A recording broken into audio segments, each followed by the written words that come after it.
صدر اجلاس بشیر محمد خان په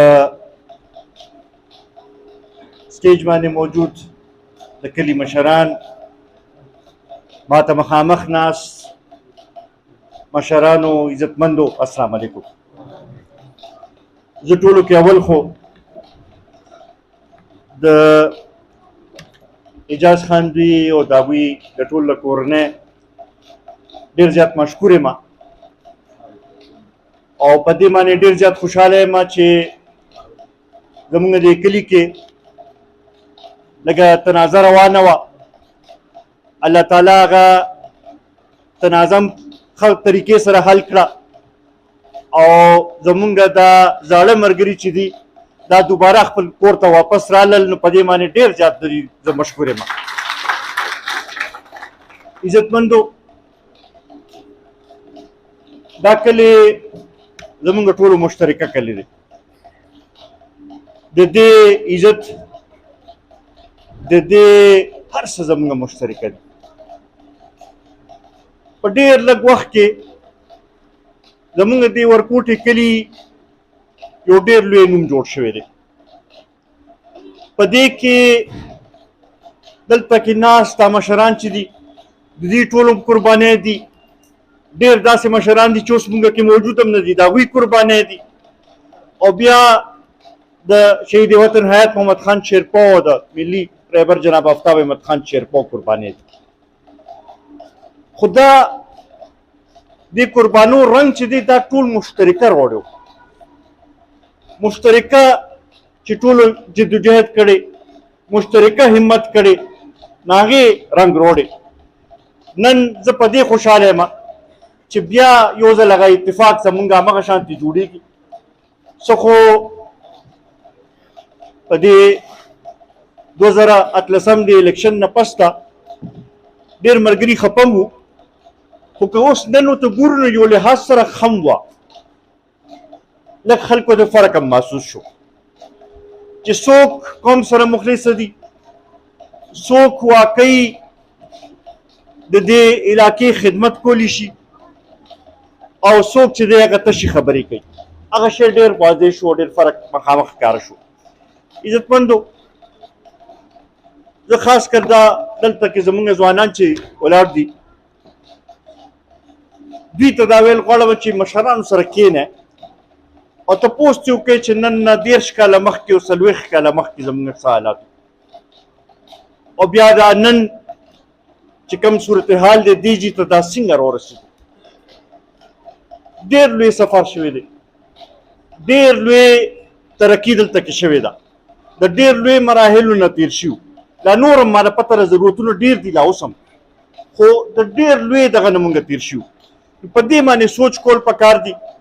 ما نه مخکې خبرې وشوې او دا صحیح دغه ده چې په دې باندې سوچ کول پکار دي چې چا دې علاقې ته فایده را رسولې ده او د چا نه مونږ دا تمه کولی شو چې هغه مونږ له دا مسایل حل کړي. دا 45 کاله اسمبلو نه قومي وطن پاتې مشران بهر وو، نو تاسو وکتل چې کم کارونه شروع شوي وو هغه هم سرته هغه شانتې ونه رسېدل، ترقۍ هغه شانتې کارونه ونه شو. کنې ډېر ښه موقع کېدی شوې، ډېر څه دلته کې کېدی شو.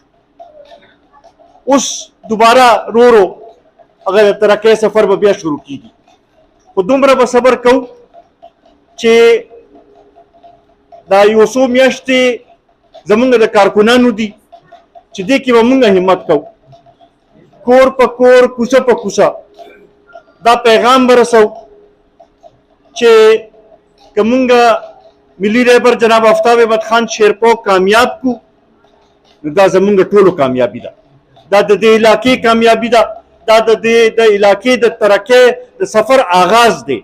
نو دې لپاره پکار دی چې مونږ کوشش وکړو.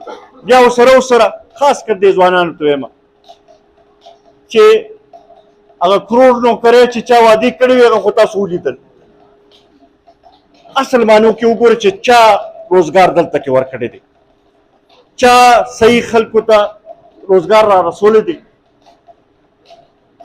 ډېرو خلکو دعوې وکړې چې کرپشن ختمو،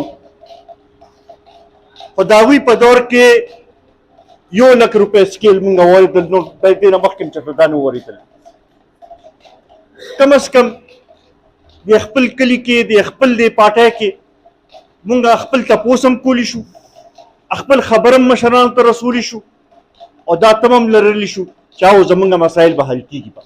نو انشاءالله دا نن لوی د خوشحالۍ ورځ ده، د خوشحالۍ خبره ده چې موږ ټولو بیا اتفاق جوړ شو.